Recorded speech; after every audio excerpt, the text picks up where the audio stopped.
ارسلان عالم جو ہے، ان کی شہادت کو چند دن ہوئے تھے جب ہم ان کے گھر گئے، اور گھر ان کا مری کی پہاڑی کے اوپر بہت اونچی جگہ پہ۔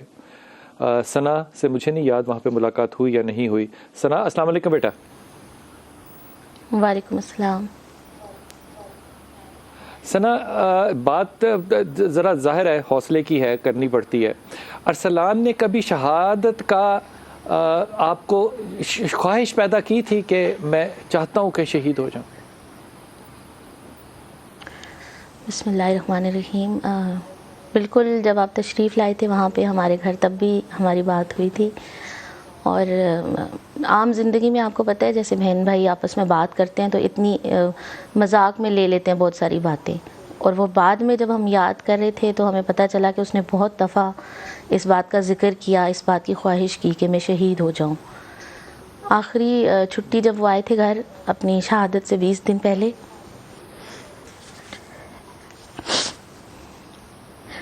تو میرے ساتھ بیٹھے ہوئے تھے، جمعے کا دن تھا، انہوں نے کہا کہ میں ثنا باجی دیکھو اگر میں شہید ہو جاؤں،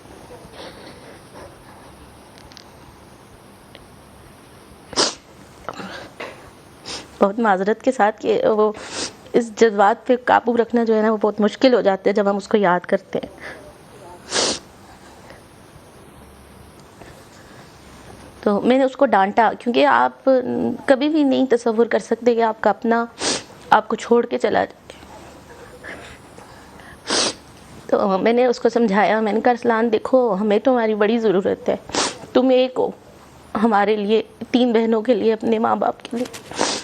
تو ہی سیڈ کہ نہیں، تم نہیں سمجھ سکتی شہادت کا جو رتبہ ہوتا ہے۔ تو میں نے کہا تم غازی بھی تو بن سکتے ہو، تم ملک کی خدمت کر رہے ہو تو تم غازی بن کے آنا، تو تم یہ بات نہ کرو جمعے کا وقت ہے، قبولیت کی گھڑی ہوتی ہے، ایسے نہ بولو۔ تو وہ مجھے کہتے ہیں دیکھو کتنا مزہ آئے گا جب مجھے جھنڈے میں لپیٹ کے لائیں گے، اور تم دیکھو گی کہ میرے لیے کون کون لوگ یہاں پہ آئیں گے، میرے پیچھے کتنے بڑے بڑے لوگ آئیں گے۔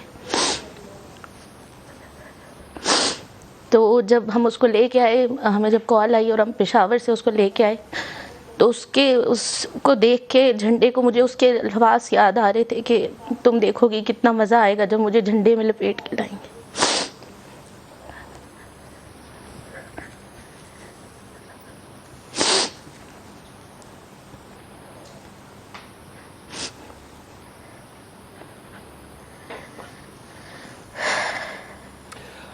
ثنا اس کے چند دن کے بعد آپ کے والد کا بھی انتقال ہو گیا تھا؟ جی، 2 ماہ کے بعد۔ 2 ماہ کے بعد آپ کے والد۔ آج گھر میں بہنیں جو ہیں، بھائی ان کے لیے بڑے اہم ہوتے ہیں۔ بہنیں اپنے بھائی کو جب یاد کرتی ہیں تو اس کی باتوں میں یہ جھنڈے میں لپٹا ہوا ایک شہید کا جسم جو ہے، یہ خاکی جو ہے، یہ فخر دیتا ہے، غم دیتا ہے، اداسی دیتا ہے، یا اپنی اولاد کو بھی آگے بھیجنا چاہو گے؟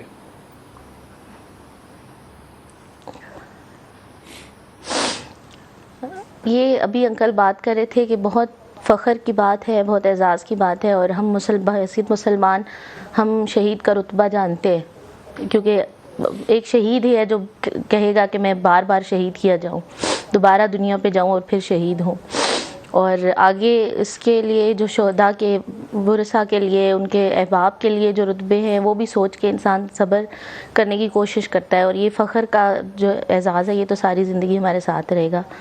کیونکہ ابھی بھی اگر آپ ہمارے گھر ہیں، ابھی 14 اگست کو ہم نے اپنے گھر میں سیلیبریشن رکھی ہوئی تھی پاکستان کے لیے، اور میری ماشاءاللہ سے تو چھوٹی بیٹی ہیں، ابھی وہ 2 سال کی، 1 سال کی ہے، میری بہن کے بچے ہیں، اور ابھی بھی ان کو میری امی جو ہے ارسلان کی والدہ، تو وہ کہتی ہیں کہ ماموں کی طرح بننا ہے، اور ہم اس کو یاد کراتے ہیں کہ آپ کے ماموں کیسے تھے، ان کی عادتیں کیسی تھیں، ارسلان ماموں کو دیکھو، ارسلان ماموں ایسے کرتے تھے۔ تو بہت بڑے اعزاز کی بات ہے، بہت فخر کی بات ہے ہمارے لیے۔ یہ الگ بات ہے کہ آپ کا جگر کا ٹکڑا آپ کو جب چھوڑ کے جاتا ہے تو اس کے بغیر زندگی گزارنا بہت مشکل ہو جاتا ہے، ہمارے لیے بہت مشکل ہے ان کے بغیر سروائیو کرنا اور زندگی میں آگے بڑھنا، کیونکہ زندگی آپ کے اندر سے ختم ہو جاتی ہے، آپ صرف وقت گزارتے ہیں اس کے بعد۔